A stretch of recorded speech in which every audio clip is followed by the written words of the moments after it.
A sleek black man enters the bank, carrying himself with a quiet confidence that spoke of boardrooms and big decisions. But the moment he approached the counter, the teller didn't see a titan of industry. She saw a target.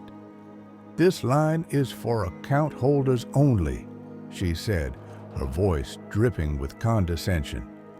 He calmly slid his documents and ID across the counter. "Before we continue, tell us where in the world are you watching from? Drop it in the comments below. And if you enjoy this story, don't forget to like the video and subscribe for more powerful content like this." "I'm Marcus Thorne.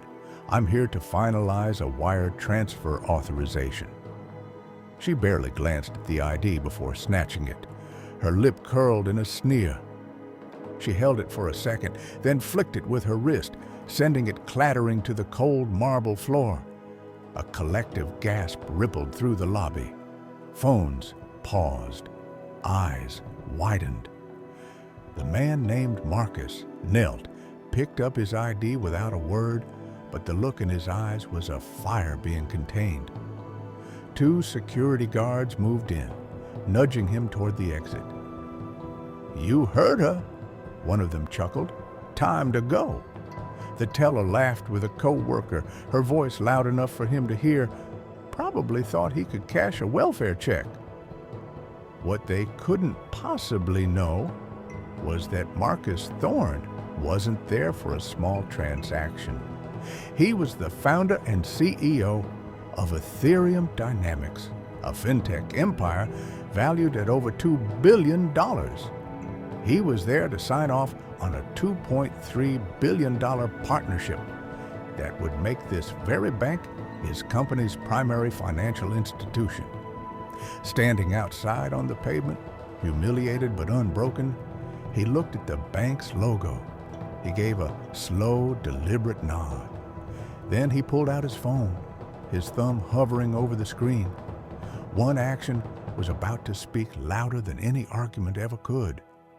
Upstairs, in a glass-walled boardroom, the bank's executive team was waiting.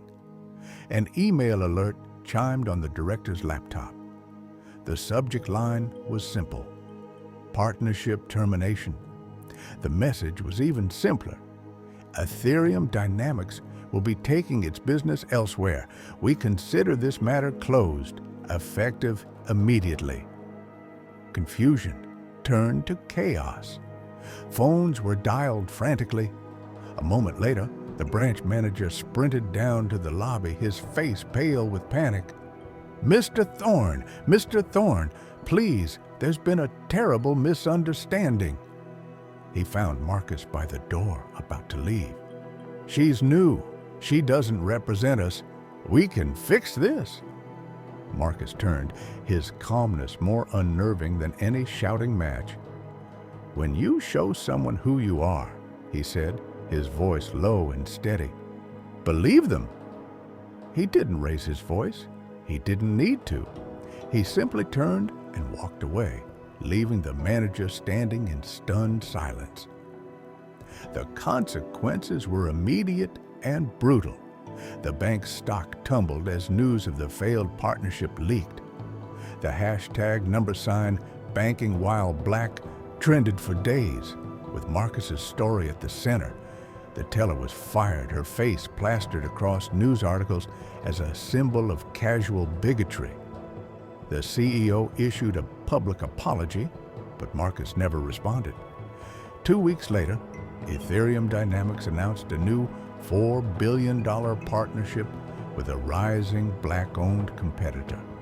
In an interview, Marcus said, "I invest in institutions where respect is the baseline, not a bonus you earn."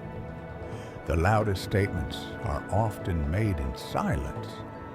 A quiet decision that costs billions and exposes the truth. What would you do in his shoes?